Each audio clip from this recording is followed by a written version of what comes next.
he calls me one day at work. I was working for his manager still, Sandy Gallen. And he called and he said, remember that short film we did back in 1993, Is This Scary? And I said, yeah.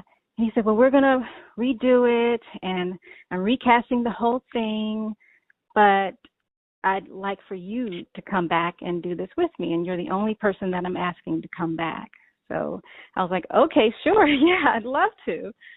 And I asked him why the kids weren't coming back, and he said because they had grown up, so he couldn't use those same kids anymore. So, yeah, he recast the whole thing, and he told me the casting people would be calling me.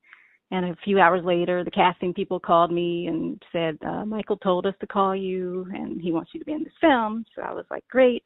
So the next week, we were on set filming Ghosts, and it was wonderful. We filmed it for a month. We were there for over 12 hours a day, every day. And we had a lot of fun. And Ghost is like his baby. It's his masterpiece. It's the message that he really wanted to get out to the world, because it really tells a story of people judging him and saying that he's a weirdo, he's a freak, and you're scaring our children.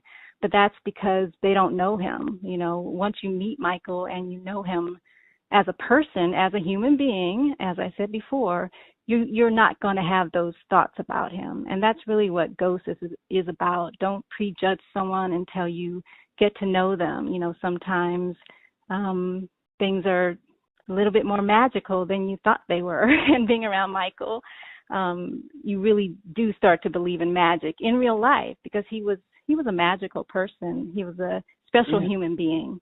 And it's not just in the movies. That's how he really was in real life. So I'm glad the Ghost really brought that out.